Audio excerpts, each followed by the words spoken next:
Well, the mayors all got together yesterday, at least some of them. Some of them, yes, and talked about why you should vote yes in the upcoming plebiscite on transit. So from the Mayor's Council, of course, Greg Moore from Port Coquitlam. Nice to see you this morning. Thanks for having me. So the vote is coming up in a couple of months now, I guess it is, and we're looking at a pretty tight battle, it looks like. Well, you know, no doubt there's people that have challenges with their commute, with using systems and that sort of thing. But, you know, this is about looking to the future. We all know you can look out any window, whether you're an office building in Vancouver or living in Surrey or the Northeast sector, there's construction going on. We know that we keep talking about 1 million people are coming. Well, they're not coming in 20 years. They're coming now. Every year we're growing substantially. So we have to deliver a transportation and transit system that's required for next year, but also for generations to come. I think people have a general uneasiness with transit in general for some reason. They all enjoy the use of it, but they don't want to pay for it, and they also don't like the operation that's running it right now. And I think that's where you're running into problems right now. What do you say to those type of people who are not really sure that giving a great deal of money to people is a good idea? Well, 74% of the people that actually use the transit system, and me being one of them, love it. You know, polls say that the people that use the system actually quite enjoy it. So it is a good system. It's overcrowded. I don't like when I have to stand when I get on the 169 at Coquitlam Centre and I have to take it to Braid Station and I stand, or when I get on the SkyTrain at Braid and I have to stand to get to Burnaby. That's what I don't like. But that's why we need more service, because people are actually using it.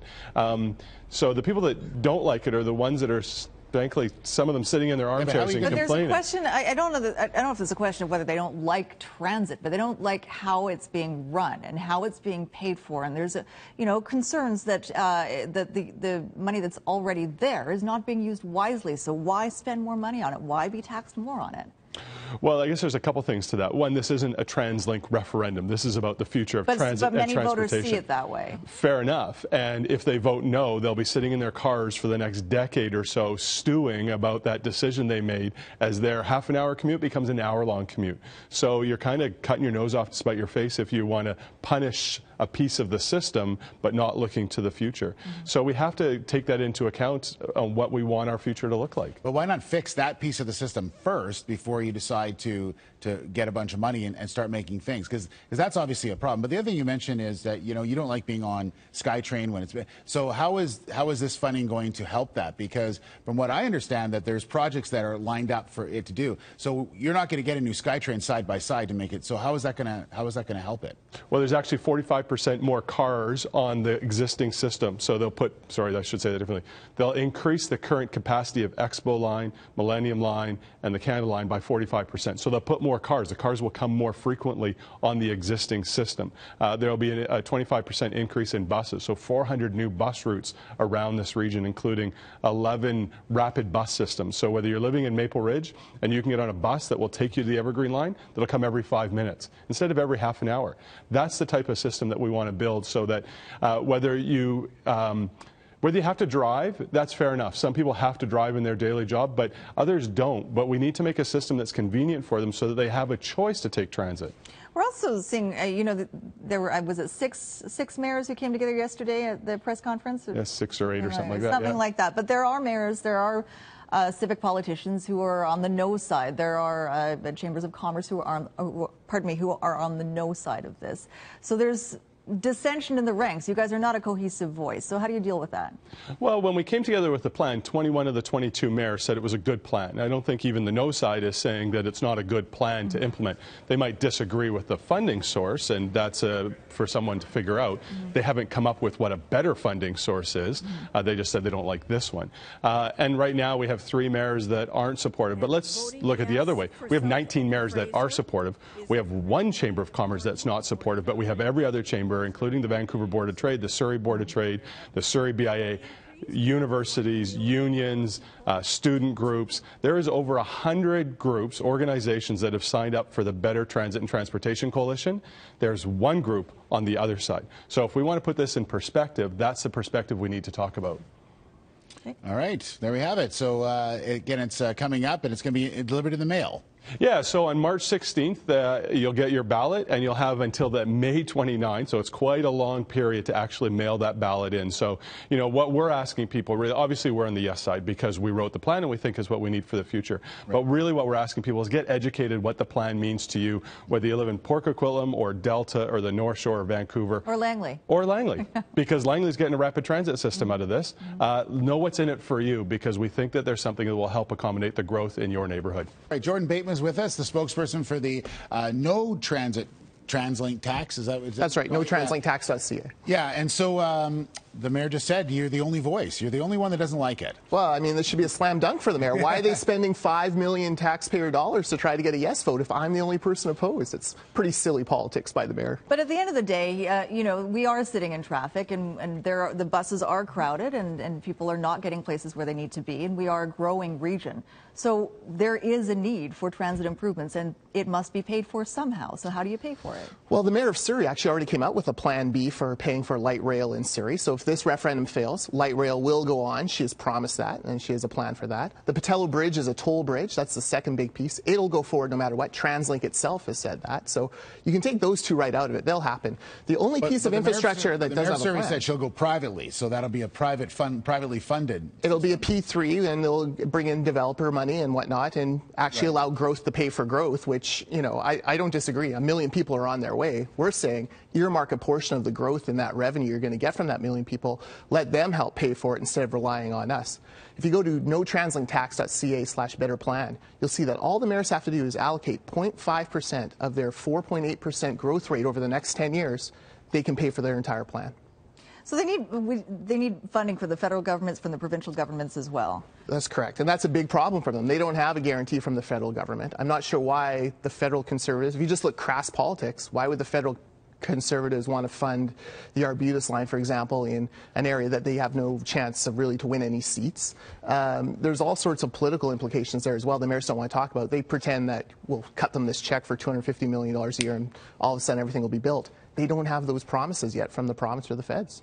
So when you mention about, you know, there's the growth, let the growth pay for itself, basically.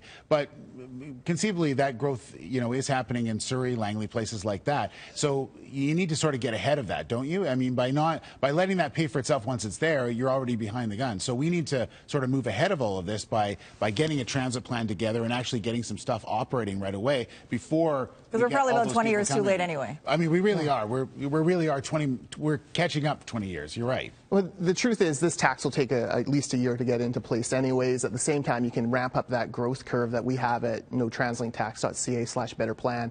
So it's exactly the same. In fact, our plan it will actually generate a little bit more money for the overall project. But we should also talk about the elephant in the room. The mayor studiously avoided saying the word TransLink. It's like a 4-letter word for mayors. TransLink doesn't deserve another penny. Job one is you've got to fix TransLink first. Get them to quit wasting our money, quit being so unaccountable and inefficient. Things be done at the same time, though. Because if you wait and try to fix TransLink, that's a behemoth that, you know, it needs that kind of an overhaul. Then nothing gets done. Nothing practical gets done on the ground. You can't reward bad behavior. I mean, I'm not suggesting rewarding bad behavior. You can't put carpets in the living room when the roof is leaking into it, right? Like, you have got to fix the structure first. Well, the mayors refuse to even talk about TransLink, so their heads are in the sand about it. But for most people, you can't trust them. How do you fix TransLink? What is it TransLink needs to go through to be fixed? Job one is you've got to open the doors. I mean, the board of directors meets behind closed doors. You have no idea what their decision-making process is. The mayors and the premier need to quit passing the political football back and forth and actually get in a room together and lead, not follow, and find solutions to make TransLink more accountable. I mean, this is an organization that pays its CEO more than any other transit CEO in North America gets. I mean, it's staggering to think that is TransLink such a wonderful system that we need to overpay our CEO to have it run that way? No, of course not. So there's all sorts of silly things that they do.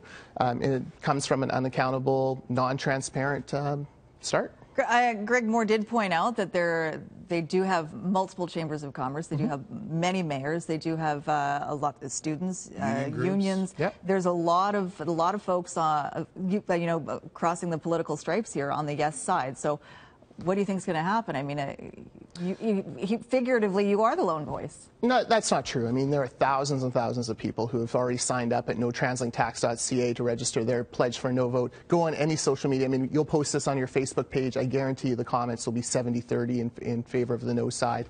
Yeah, they've got big government, big unions, big environment, big labor, but they want a big tax. And it's us, the everyday people, who can't afford to continue to pay the taxes that we're already paying, now being asked to pay even more for an organization that doesn't deserve our trust. So is it fair to go to people and say, you know, we don't trust TransLink, so let's no vote because we're trying to make, as the mayor pointed out. Trying to make a statement? Yeah, you're trying to make a statement saying we don't like TransLink, so vote no. Oh, absolutely. You should vote no because you don't like TransLink. And what will happen? The mayor of Surrey will get ahead on her light rail plan. They'll move ahead on that. The Patel Bridge will get built. The only person who doesn't have a plan for their big infrastructure project is the mayor of Vancouver. And he's had almost, 10 years in power to come up with a backup plan. And certainly the property speculation, Vancouver's going to make a lot of money on land lift if the Broadway subway goes in. Right. They can actually probably earmark some of that for that, but the mayor of Vancouver doesn't want to talk about that. He wants to cry poor, raise your taxes, both at the city level and now at TransLink.